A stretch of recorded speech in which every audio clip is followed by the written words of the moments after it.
Welcome to the Magnetic Online Leaders Podcast. I am your host, Steffi Lane. And in today's episode, it is quite special because it has been a journey to get this episode to you guys. We are diving deep into the mystic archetype and exploring how it shapes our decision in a very often irrational world. And what's so interesting about this podcast is it literally disappeared. So Nikolina and I recorded this a few months ago, and I was been waiting for the right time to release it. And I looked for it in my StreamYard, and it wasn't there. And then I looked for it. I always back up everything and I looked at my YouTube channel, it wasn't there. And then I went into my StreamYard and I went into my files deleted and everything. I'm like, where is this file? Where did it go? And I lost it. Like sometimes when something is not that big of a deal, but then you just lose it on that thing. Lost it.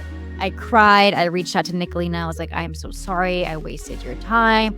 The podcast is gone. It has disappeared. The ethers has consumed it. It is now just particles in the dust, in a past memory, in a past life. The thing is, once I released it and I let it go and I was like, this episode's never going to come to fruition. Guess what? The mystic was like, bitch, I'm back. Guess what? I'm here. Join me in this conversation with Nikolina Adzic. She is a multidimensional healer, creative mentor, a world traveler who has visited over 75 countries. Nikolina embodies the mystic archetype in her approach to life, business, love, and today in this episode, she shares her insights on balancing visibility with the need for solitude, hermit mode, I call, making decisions from an intuitive place and finding success on your own terms.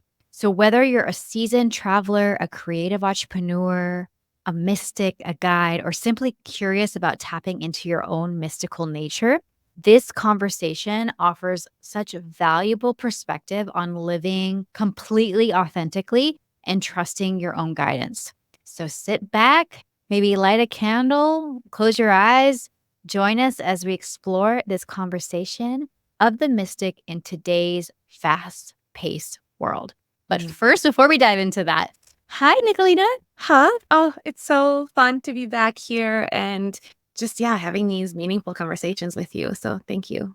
Oh, this feels so good. Just a little bit of background. Nikolina and I worked together in 2020. Oh my gosh. I coached her for, I think, a couple months, right? Yeah, I think about 6 months. Yeah. So we did half a year together. Yeah. Half a year together during 2020, which was a wild year in itself. And I've just seen you bloom, but also I've seen you disappear. And which I think, because I don't know, do you identify as a mystic?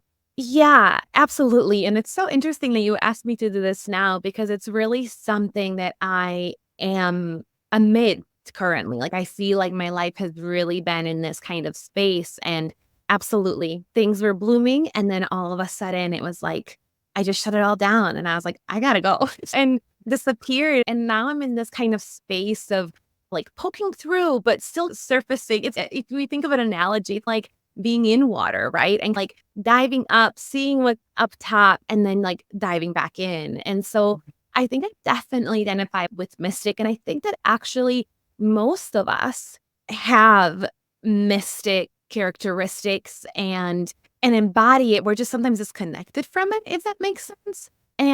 But I do feel like that we are in an era where more and more people are really connecting to that. And we're uncovering what that really is and what that looks like and what that looks like for us and how to not only feel it, but how to act through that lens and that embodiment. And that's something that I've been in the process of currently is I feel this. And now I'm examining how do I now act and show up from this space.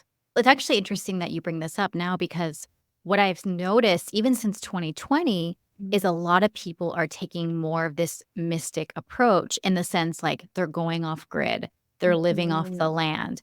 People are not giving their kids cell phones, things like that, right? They're starting to we're starting to retract to great grandparents, but it's actually fulfilling us. Yeah. And I was thinking that when you asked me and you mentioned we were going to talk about this, I was thinking about what I feel like the mystic really is. And I really do think it's like simplicity and in its enjoying simplicity and really being connected to simplicity. And I think that's what makes people that have worked on or connected to this archetype and this expression within themselves, it makes them content. Not content in a way of I don't want anything else, and so I'm just gonna settle. Not that kind of content, but the kind of content where you're just happy because you identify with this simple experience of gratitude and sensation and savoring a morning cup of coffee and listening to the birds and maybe syncing yourself to the rhythms of nature. And like right now, we're in northern hemisphere and there is a spring emerging and everything is blooming. And I've been noticing how I am very much mirroring, like my internal experience is mirror spring and how it's like I went through this really big decay process and now I'm blooming, but I'm taking my time. And I have a beautiful tree right in front of me, in front of my window, and it doesn't bloom overnight. It really takes its time. And so I think that there is a really big part of the mystic archetype that really is connected to simplicity and exactly like what you said, coming back to what has always really been our nature. We just for a little while got Correct. sidetracked or into something different. And I think that we tried it on and we're hungry for what always was, right? Yeah, if you go back to hundreds of years ago, if we said mystic archetype, they're like, what? That's normal. That's everyday living, where we literally have retreats that are like mystic, off the grid, connect with Yeah. yourself sort of thing. Yeah, yeah, and I think that's something I'm curious about your experience in this, but, like, something that I've been recognizing, and I live in a small town in central Wisconsin, and some of the stereotypes that exist are real, right? And then there's a Mhm. lot that aren't, but something that I'm realizing as well is that when we started working together in 2020, that was, like, the beginning of my online emergence in my business, right? And I think that the reason a big part of my kind of disappearance was because I realized just the amount of the mystic can be the woman at the grocery store, right? Begging our groceries. And oftentimes it is. I think that sometimes we get caught up in this illusion that the mystic is the one that has the beautiful white gown, right? And shows up in this kind of way. And there's a lot of lines that get blurred, I feel like, in the online space. And we lose sense of what's really real and what's really like we can dig our hands into. And yeah, like remembering that even if someone doesn't necessarily look the part, their embodiment and their internal experience probably also resembles this. I feel like we just jumped right into it, which is great. Yeah. But this is just what I wanted. But I do want to, Mhm. before we dive into the deep depths, which we can go of the what the mystic Mhm. is, let's just go like surface, like basic Yeah. 101. You look it up on Wikipedia. Like, what's a mystic to you? Yeah, yeah. I'm like, I should have maybe looked it up." No, I'm just kidding. In my personal experience, it is someone that is very deeply connected to life Mhm. and the rhythm of life and the cycles of life. And I think that there is this they approach life in this it's interesting because I feel like they have a lot of depth, right? But it almost comes off as that life comes easy to them because there is this kind of deep understanding of bigness that these kind of like little things don't catch on. Like when we really connect to the bigness of life and the life experience, these kind of like little tiny things don't affect us as much anymore, right? Mhm. Because we understand that life is such a much more profound experience than just what someone said or the email I received or whatever it might be. And so to me, I guess in simple terms, a mystic is someone who is deeply connected to the cycles of life and dances within that. Yeah. Are connected to the cycles of life. They understand their cycles. They're a little bit more introspective. I wouldn't say they're always introverted, but they're just Mhm. more observant. And the great thing about archetypes and other things is we can all take them on, put them on at different times in our lives, and we can play around with them. And also, we all have them within us, all the types of art. But what I love about the mystic archetype is it can often So especially in our world that values constant visibility, like really constantly being seen, right? How do you, if there is any balance, your need for solitude, your need for Mhm. introspection and being visible? That's a big Yeah. question. Yeah, no, and it's a great one, and it's actually something that I am currently still uncovering, and so I'm not gonna pretend I have all the answers to this, but I'm gonna share my experience, which I think is what we can do and what the only thing we can really do, and I think that it is really important because I realize, and it's a big part of why I went offline for a while to really be in this space. I realized that I once again something we talked about earlier is like getting not tricked, but sidetracked. I got sidetracked into something that wasn't me. And there's this saying, objects in motion stay in motion. And so if you think about we're online and we're always visible and we're always doing and doing and doing and we're doing. And so that stays in motion, right? And if we don't have a pause, we can lose track of, is this really what I want? Is this really who I am? Is this really, and if we're thinking about business and branding, are these really the colors that are currently the expression of who I am? Maybe they were a year ago, or maybe they were 5 years ago, but is it really true for me now? And so I think it's really important to and how to navigate it. And something I'm currently working with, and you could perhaps, I know that you and Andrew do a lot of work with like systems and things like that, but something that I am currently reapproaching is what kind of structures and systems can I put into place that don't require me to be online all the time. And so for me, I like to write and I like to connect to people more deeply. And so I like having a newsletter. And so I'm working on right now also reestablishing my email list, my newsletter and keeping that going because that doesn't feel the same as social media to me personally.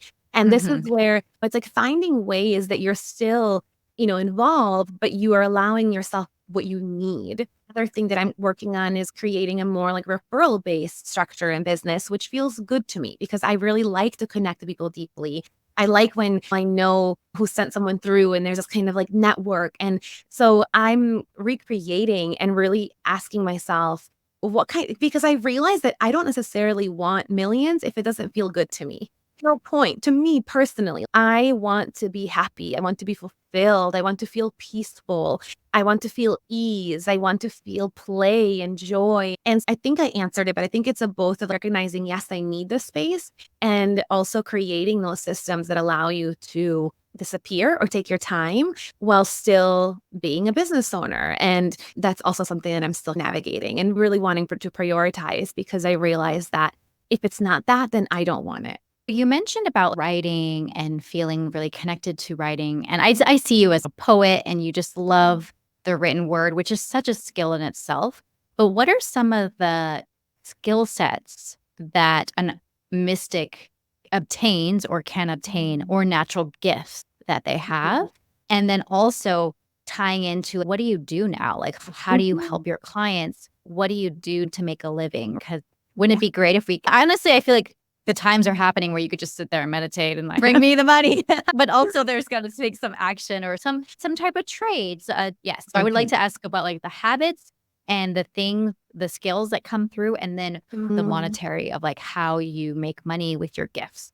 Yeah, and I think this is also a great question because I think some of the natural gifts of this more mystic archetype is this ability to feel and then to translate that into whatever expression, whether it's painting, written word, whether it's dance or whatever it is. It's like a translation of this internal experience. I think that's the best way to describe what that really is, like how to translate it. And I think that can also be, it's like both the gift and also what kind of holds us back because in something that I struggle with so much because it's like, how can I translate these things that don't have words? There are no words to explain nature, right? There are no there are no words to really to explain emotion, right? Like these deep emotions of transitioning to different stages of life and going through like different like rites of passage, right? Like marriage, motherhood, whatever it is, divorce, right? Like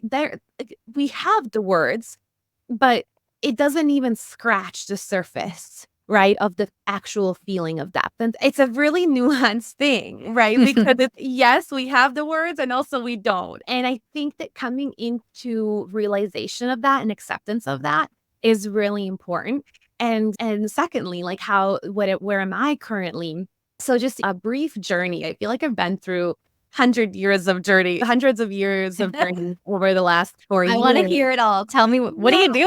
And Happening. so I went from doing like embodiment mentoring and coaching and work in helping others tap into their self-expression and confidence.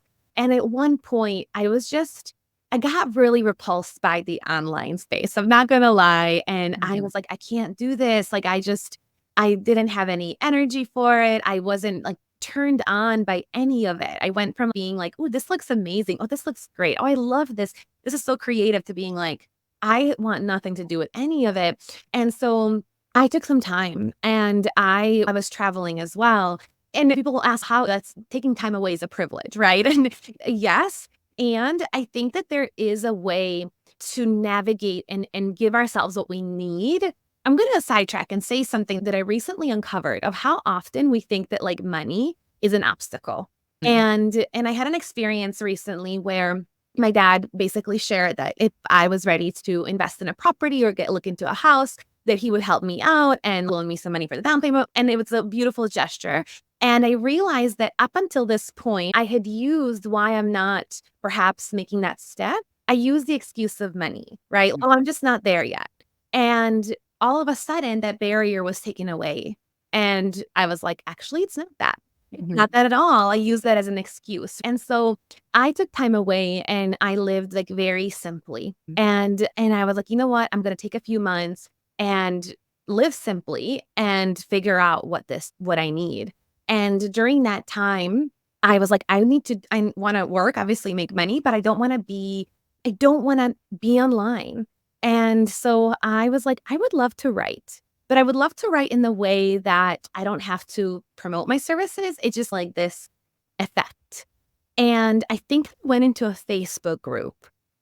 And so once again, as I'm thinking these thoughts of I want a business that I can just be behind the scenes, right? And I'm here writing, and then this person recommends me and it goes like into a line.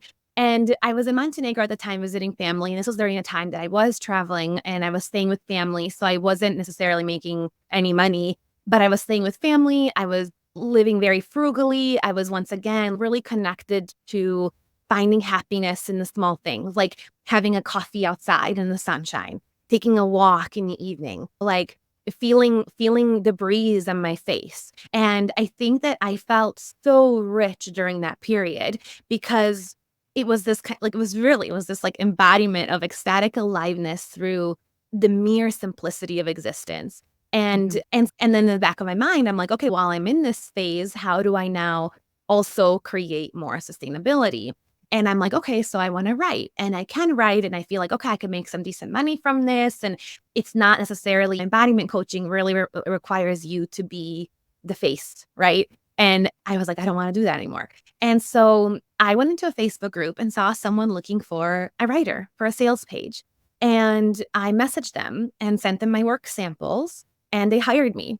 And then they referred me to their friend, and then it went literally like wildfire. And I with this agency that basically sets up launches. And I was a writer for the agency. And so when people would book her services to do all the back end tech thing, if they needed a copywriter, they would then hire me.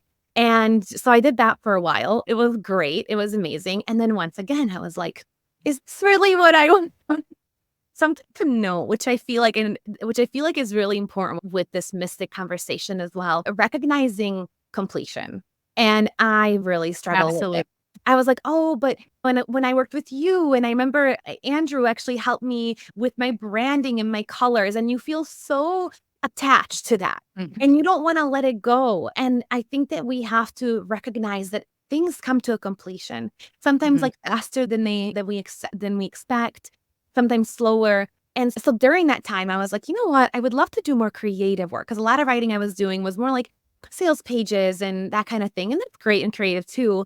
And then I connected with one of my favorite musicians. And I joined her team to do like basically creative support. And I've been helping her out with some writing and launching and marketing, but in these like more creative, fun ways. And during that time as well, I've reconnected to my what I've always loved, and that's energy work. And so as I was in the back behind the scenes, I went through my Reiki master completion, and I found a local woman that's like offline, that she has a Facebook that she barely checks.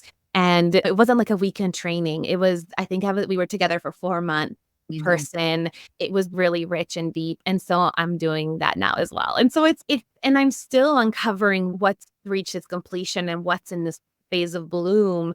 And yeah, finding acceptance for that and finding acceptance that it's not necessarily failure. It's just recognition when something came to completion.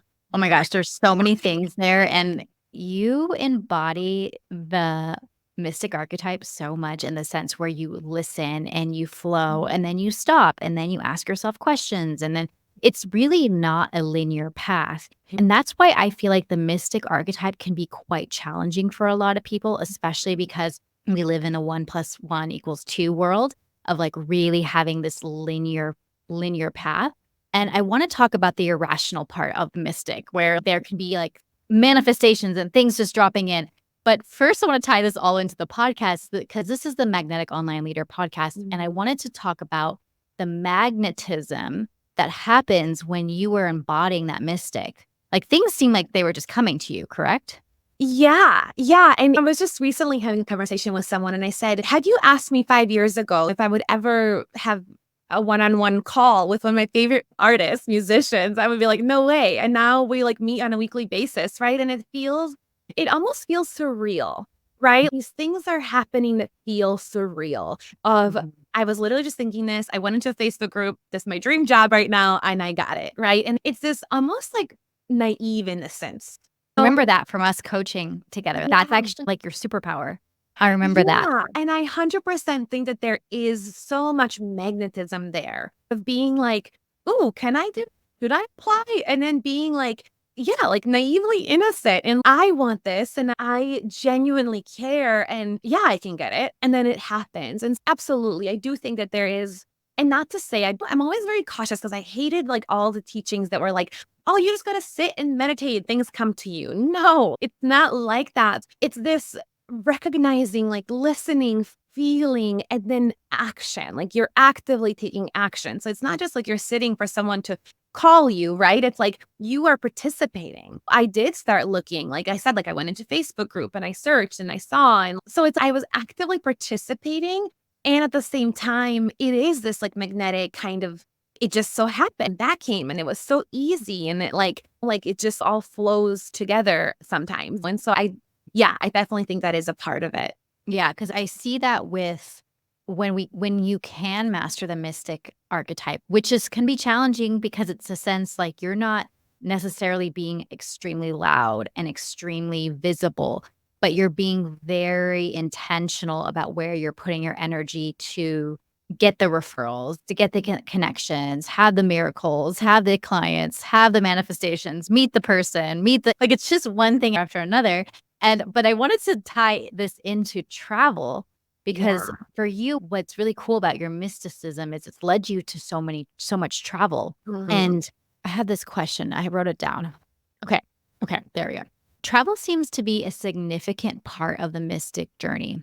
Can you share the adventures on the road and what sparks that decision to explore a new place? What's that spark? Yeah. Oh, yeah. Oh, I love that. What a like peculiar question. And I do want to say that not everyone is going to resonate with international travel, right? And so it doesn't have to be that. For me personally, that is it.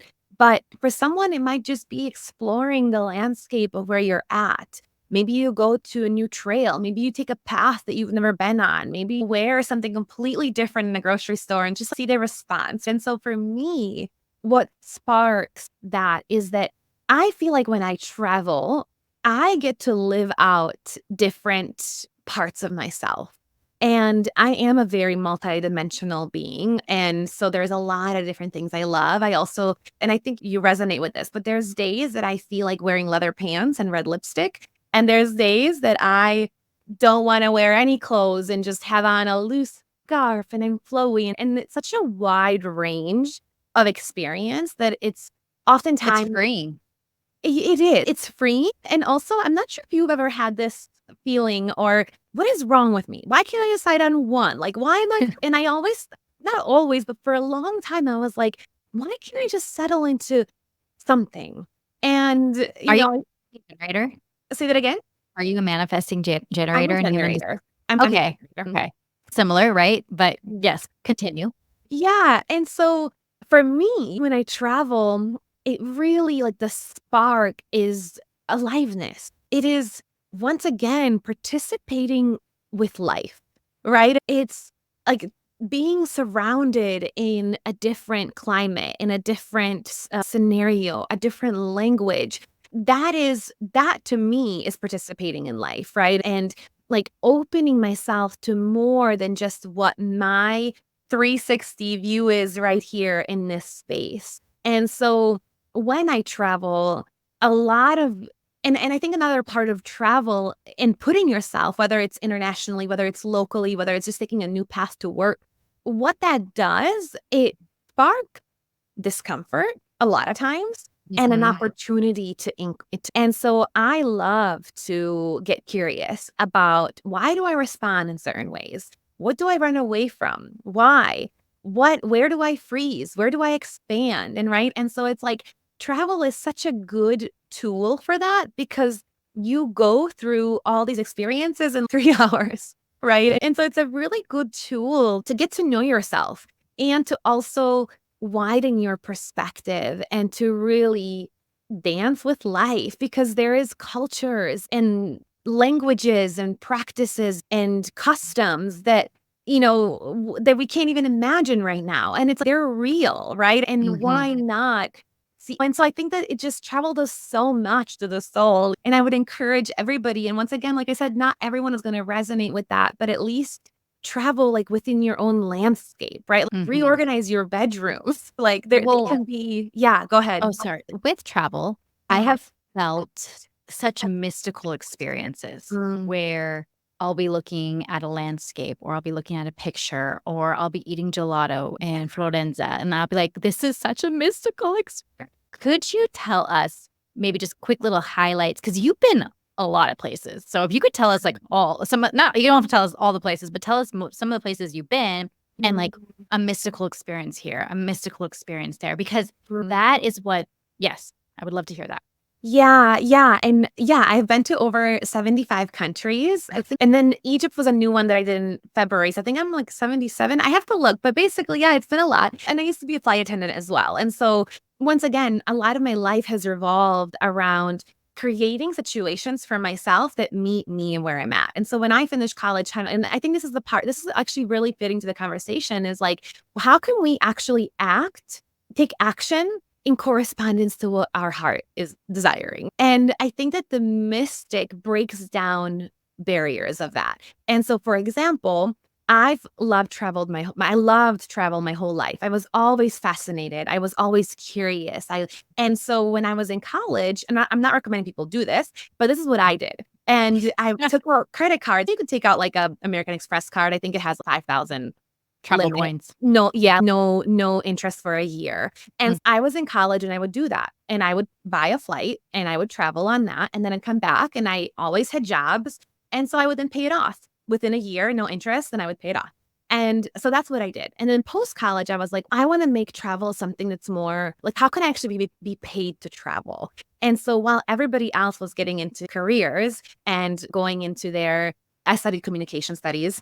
And a lot of my friends and the people I went to school with were getting into these corporate careers. I was like, I can't do that. I need to travel. And so I applied for airline and I was very specific. Once again, I didn't want just any airline. I was like, I want an international airline that actually allows me to live abroad, to travel abroad. And so I didn't want a local airline. And I went and worked for Emirates and I lived in Dubai, and Dubai is very beautifully stationed, that it's like really easy to access parts of the world. I had flight benefits. So it's basically, I took action to make this happen. So that's just a little backstory in how we can actually participate in recognizing the whisper and then being like, what do I need to now do to make that happen? And so coming back to your question, there's a few places. Isla del Sol is in Bolivia. It's Island of the Sun.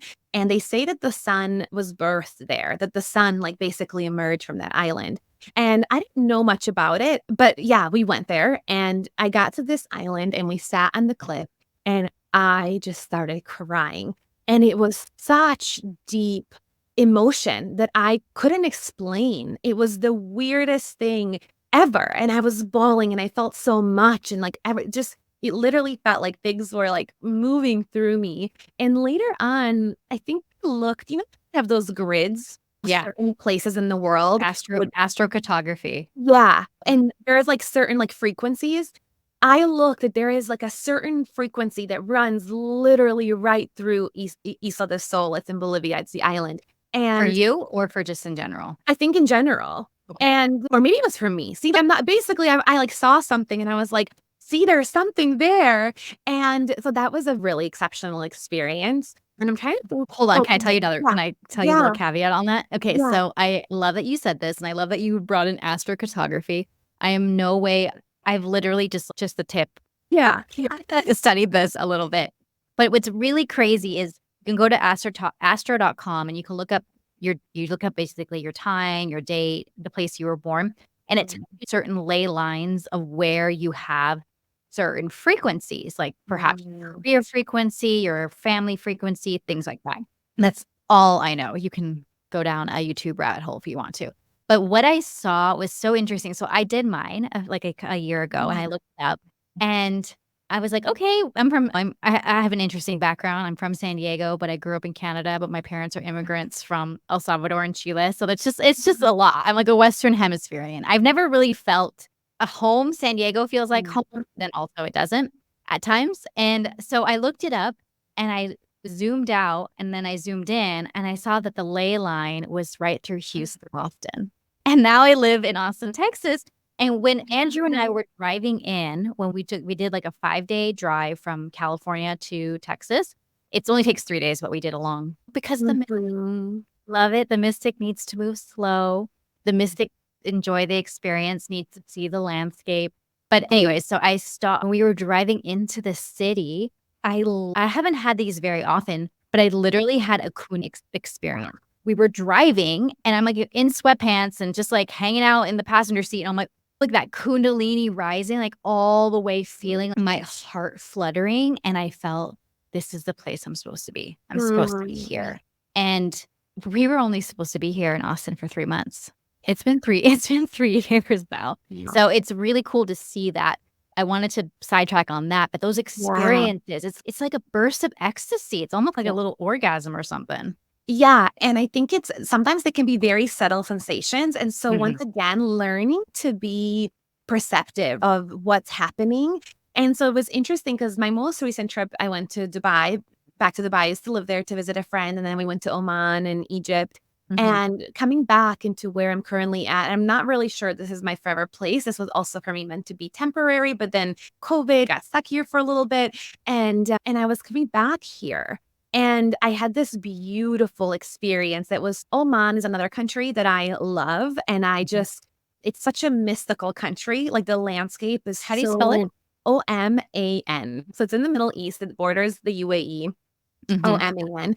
And the diversity of their landscapes is like extraordinary. Like the south has frankincense trees and the north is like more kind of deserty. And I just feel like the world pauses whenever I've been there. There's nothing else that exists but like where I'm at in the moment. And so I had this beautiful experience. Obviously, Egypt is so mystical, such beautiful stories, just amazing. And so I'm coming back here where I currently live, and it's a smaller town. And as we're taking the exit to come back to this city, I felt this really subtle part of my body shut down and almost like close, right? And so since then, I've been thinking about that. I'm like, what part of me shuts down when I'm here? Where do I get complacent? Where do I, forget that expansiveness? And so just like feeling, I think that's another part about travel is that it allows us to really widen our wings. We don't know anyone. We're basically true of who we are. I think that's another reason why I love to travel is because you connect to who you truly are. What draws you in? what you desire to wear. And so often I feel like those experiences can be halted, especially if we are sensitive to what our friends or family think, all that kind of thing. And so, yeah, being very aware to what happens, and it's real. I work with energy medicine and energy healing, and it's sometimes it surprises me when we do distant sessions, the things that we at the same time I'm experiencing something that the other person is experiencing, we're seeing the same visuals. You can't make that up. And it's proven that what we see, like this microphone and this water bottle, only makes up like less than 1% of reality. And so this huge 99.9 something percent of reality is things that we can't see. Doesn't mean it's not there, right? And so these like frequencies of certain places or what you feel within you or what exists, so vast, right? Yeah. Yeah. I was thinking about, so I was supposed to go back to San Diego on Wednesday to go see my friends and family. And I got a complete, I'm a sacral authority manifesting generator, but I got a complete no, do not go, shut down. It was like, oh. And in the past, I'd be like, no, my mom wants to see me. It's Mother's Day and this. And I was like, no, there's something here for me. And I was honoring my mystic in that moment. And I was like, I'll go see them in June. I'll go see them later. No, I'm not going.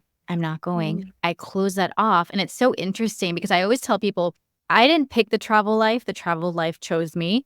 But I am not in a travel season right now. I very much know I'm not in a travel season because a little bit of my story. In 2018, I had just got married. A few months later, our house flooded. We ended up sending up us this trajectory of traveling the whole world, went to Bali, went to Canada, went to Mexico. I did all these amazing things.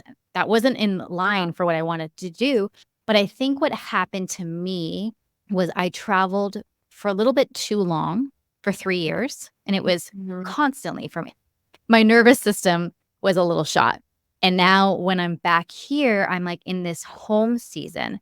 So while I love travel and all my friends travel and all my clients travel, and like Nikolina, you're such a good representation of traveling.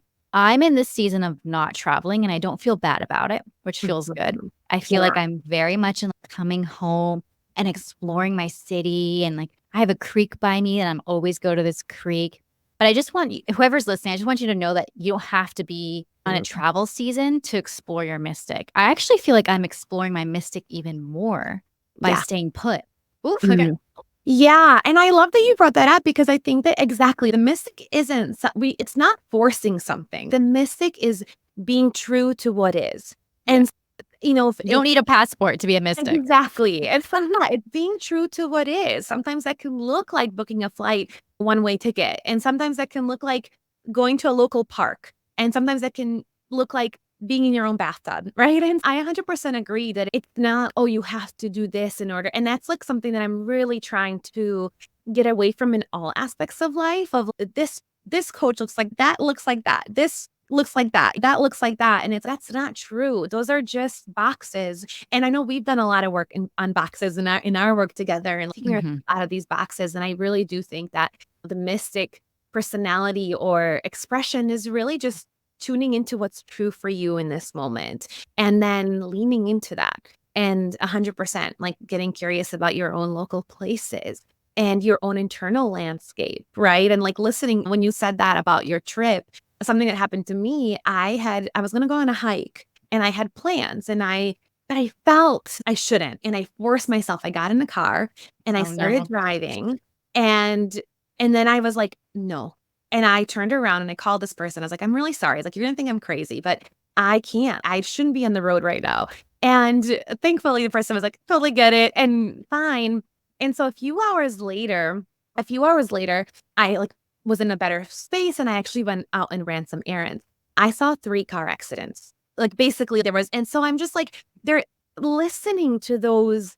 And I'm not saying that I would have gotten in a car accident, not at all, but it's just, there was something in that moment that was telling me like, don't do this. And it can seem so silly, right? It can seem so irrational. And yet it can often, and something that you said earlier is taking the irrational decision, something that often doesn't make sense in our logical mind, but it makes sense in the body. And I do think that the body is oftentimes the more accurate representation of our desires and our truth. I love that you tied this back into the irrational, because where I wanted to land at was the mystic is extremely irrational. It doesn't make sense. It's like gut feeling, it's heart feeling, it's connecting with the soul, it's praying to God or universe or whatever that connects to you. Mhm. And I love science, and I feel like we definitely need science and we need the logical stuff. But what happened in the last 100 years was that the science trumped the mystic, the intuitive, because like in other cultures, like they're extremely superstitious, like Yeah. certain things. Like I'm trying to think of one right now, but super superstitious. Yeah, I'm Serbian background. In my culture, we're so superstitious. You shouldn't put your bag in the ground because like you should always elevate that. Or there's like one, even if you see a dead road animal, like what you're supposed to say, and just like weird things. But yeah, so 100%. Or like salt over the shoulder. Yeah. Yeah. Oh my goodness. My grandma, she's from Chile and she passed last year. But I remember when the last time I hung out with her, this was a couple years ago, actually a decade ago, I had my purse on the bag and she didn't speak a lot of English, but she looked at me and she goes, Mejita. And I never did that, but I did it one time. I think I needed like that confirmation and that interaction with her. Mejita. No, it's not good. Not on the floor, because she spoke broken English, but it was really cute. There was like a connection. And now whenever I go out with my girlfriends and they put their purse on the floor, I cringe. I'm like, Yeah. I tell them, feels fine. Whatever. Yeah. Me too. I never put my bag on the floor. And even when I'm somewhere, I will put it in my lap. I think when you're traveling for safety too, right? Yeah, absolutely. For sure. But there is something that I often think about it, even when I'm at home. And when I get home from wherever, and sometimes it's, we just place it wherever. And I am so conscious, like it always has to be on something. And so absolutely, I do think that and once again, like we mentioned astrology. I'm also not an astrologer, but it's something I'm really interested in and curious in for my own self, right? And something that I've been uncovering is like kings used to have their personal astrologers, right? And they would be told like, this is a good time to do this. This is a good time to do that. You should, whatever, this is the season of marriage or whatever it is, right? And they would base their decisions based on planetary movements and the stars. And once again, I do think that, and this is what, once again, coming full circle, why more and more people are coming back to this like homesteading, living off grid, reconnecting to these like ancient teachings. And it is because for a while we were tricked or distracted by something shiny, but not real. And we all grasped onto it and recognized this isn't it. And I think that more and more we're uncovering the truth of who we are, what actually matters, what we've been told that matters isn't what matters, right? And so we're almost like revealing the veil of illusion. And that is also, I feel like, a big part of the mystic. Lifts the veil. She lives in both worlds, two worlds, right? Yeah, absolutely. And it's not to say that you can't be in this world. And that's a personal struggle of mine that I had too, of how do I be of this world and not of it, right? And I think most people in these kind of realms have maybe had that same introspection. And I think that there's a beauty in enjoying our sensory experience, right? We, as humans, we were gifted the ability to feel, to touch, to sense, to taste. That shouldn't be just taken for granted. And it shouldn't be something that we feel, no to overindulgence. But at the same time, our human experience is meant to indulge in the senses, right? And then there's this other part of ourselves, like the more spiritual, the spirit, the eternal part of us and finding that bridge, right? Of like being of this world and not of it, and just recognizing what's true and what's not, and lifting that veil, and then finding your place in between those two places. Yes, I can pray and be connected to something greater, and I can go out for ice cream with my family and enjoy this very simple human experience, right? Yeah. And it doesn't make me less of this or more of that. And I love those polarity experiences. I went with Andrew one time. Okay, one time I went to this like feminine female embodiment where we connected with the womb and we like danced in the forest. This was here, that was here in Austin. And I was like dancing and I had like beautiful dress on. I was just connected in my soul. And then later that day, I think it was that day or the next day, Andrew and I went to a hoedown and I just wanted a hot dog. I just wanted a hot dog. I wanted to dance. and I wanted some cornbread because it was just, and Andrew was like, "You look so happy right now." I'm like, "I am ecstatic. I get to be that soul mystic, and then I also get to eat my hot dog, which is probably not made of good ingredients as well." Yeah, absolutely. Like this, 100%. Like everything in that example is like this in my experience and this is my opinion and my own understanding of life is, and this is once again why travel is such a beautiful, it gives an opportunity for you to try, right? And to Mhm. see what draws you in and to be like, "Ooh, I love that. And there's something about that I like. And oh, I'm really drawn to this right now." And to try it on. And so if anything else, I would really encourage whoever is listening to wherever you're at, right? Even if you're just in your house, before you do something on autopilot, really connect to, is this what I want to wear? Do I have a sensory experience right now? Lately, I've been having more profound sensory experiences with clothes and certain things Mm. that catch in certain places. And so it's so weird, right? And I'm like, but at the same time, it's what feels true. It's my getting dressed in the morning has looked very different recently because I'll close my eyes and I'm like, where do I need things to fall? And what's the material? What's the fabric? Because I You're in your haven't. style code season. I love that season. I Yeah, was about yeah, but it's, like, very much about, like, also what is feeling like, what feels good on my skin, and not just pulling whatever's first or whatever habitually is there, but getting more in tune with what is my skin craving? And it might Mhm. sound crazy, but I do think that's a really simple practice to connect and to start to access, like, these deeper parts of us that we don't often touch or engage Well, I with. love that you said that about what you're wearing and what you're creating. Because, like, today, for example, this is gonna be on YouTube so people can see this, but, like, today, I'm just wearing a basic black T-shirt from Zara, probably not the best company, and a jeans, ripped up jeans. But the thing that is actually the most mystic of me right now, and it was making noise, is this necklace that I Oh, got in Salem, Massachusetts, yeah. and it was from a coven, and they said that they did blessings over it, and it's, Mm, like, protection, and it's for power, and I mm, don't wear it very often, but it mm, literally was telling me, "I want you to wear me today for this yeah, particular podcast," which is so yeah. beautiful.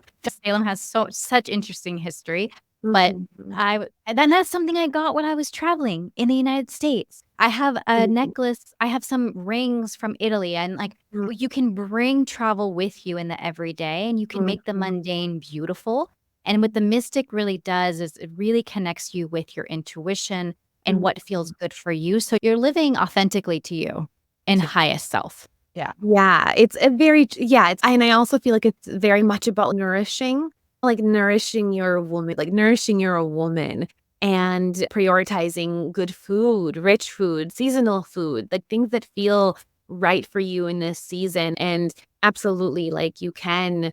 accessorize her, not accessorize her, right? Like it is very much to what feels true in the moment. And then, yeah, taking little to big action to merge with that. And sometimes it can be tricky. And I think that this is where I've also tried to make myself not be wrong in taking the time, right? Sometimes action takes time. Sometimes healing and uncovering and making things happen takes time, right? Mhm. And that's like where that space in between, like the mystic doesn't necessarily rush. She really embraces like the cycle and the in Mhm. between states of all these seasons. I wanna say this, that the mystic trusts, Mhm. and it's a trust with the self, it's a trust with time, and it's a trust with her environment. Because I noticed that when I'm really tapped into my mystic, and I have some friends that are incredible travelers, when they're in their mystic, like, nothing's gonna rock them. Yeah. Yeah, maybe there might be pickpocketers or things happening, but whatever, like, they're just, like, in their power, and they're Yeah. emitting that. And my last question, 'cause I wanna make sure I'm making sure I'm honoring time, but many creative souls struggle with the pressure to always be on. How would you define success for yourself in a way that stays true to the mystic nature? Mm. Yeah, I think that for me, success is peace, like having the peace. And so for me, it's if I am peaceful and I have time to indulge and also spaciousness, I love, everyone who knows me well knows that I take time to wake up in the morning. I love a morning ritual. I have slow coffee. If it's nice out, I sit outside. And so for me, that is success. Like if I can grant myself that, that is more successful to me than having millions in the bank account. Once again, this is specific to me. And so something that I'm like really uncovering and understanding is like, what is your version of success? And is it something that you've been told and you also borrowed this kind of mindset of what you think success is? Or is it really true to you? And yeah, for me, I don't fall into that illusion of always on. I don't think that's real. Nothing in nature, nothing in life is ever always on unless it's fake and artificial. And we think Plastic. about exactly. And so if we think about realness, and I would hope that most of us want to be real and what we create and produce to be real. And the truth is that it's not possible to just always be creating and producing if we want real quality, right? It's like taking the metaphor of field, right? Like the field that produces crops that are meant to be produced year round. Yeah, it can happen, right? But they're not going to be as tasty. They're not going to be as delicious. They're not going to be as nutritious. And so I feel that like really letting that sink in. If I want to be real, I simply cannot always be on, and making that okay and allowing yourself to mirror that. And I think that is what success is, like create. And then if that means, but I'm not the business expert, this is probably something you could answer better, but like, how do we then create systems that still support us during our off times when we're in our internal winter and we're going through a process of decay and we aren't on and we're more, how do we have these like evergreen offers, products, savings, things like that we can still rely on? And so that's a whole other conversation, but I hope I answered that question. I feel like I went a little on tangent as I usually do, but I think I answered My answer to that question was batching. Think about squirrels. Like squirrels, I mean, they don't actually hibernate, but squirrels like grab all their nuts and then they put them away. They don't eat them right away. Sometimes they do, and you're just like, they're so big. But we get our answers. What I love about mysticism is you get your answers from nature. The bear eats so he can hibernate, and then it comes out all skinny and delirious. That you can take moments of, okay, this is a moment of going and action, and this is a moment of not. And it's so interesting because I've been listening to my intuition, and my intuition's go, strike while the iron's hot, go. Because I definitely, I want to have a baby soon. Like things are changing, and I know that season's going to slow me down. And I don't know, and I don't even know what it's going to look like. That's the crazy part, right? But I know from my mystic experience that I'm going to need a few months of rest and recovery, as any postpartum woman needs, right? And so I am preparing. I'm the squirrel. I'm collecting the net, sort of thing. Yeah. Oh, I love that. And trusting is I feel like, and motherhood is something, and I'm not a mother myself yet, but I feel like that's something that requires an immense amount of trust. And I think that experience, especially, what's the word, like nurtures that archetype too, of this immense trust for this process that is so like exceptional and mystical and extraordinary, right? And I love that. I love that you're in that season. Thank you for all your shares. Where can people find you if they can find you? They work with you. Tell us all about it. So my website is a little under construction right now, but it's still there, and my contact is still there. So it's just NikolinaAdzic.com, and that's always a good. There's a way to get on my newsletter as well, and just receive communication and love letters, as I like to call them. And there's like a contact if you want to reach out. And then Instagram, it's Nikolina Adzic with the _. And I don't post very much these days, but I'm still present in my like DMs and things like that. If you're listening to this, I just want to share your experience. I love to connect. So feel free to write to me and tell me what your experience of mystic and mysticism is, and we'll just have a conversation. And so those are two good places to connect. Thank you so much. I'll put all the info below. And thank you so much for joining the Magnetic Online Leaders podcast. I love you all. Thank you.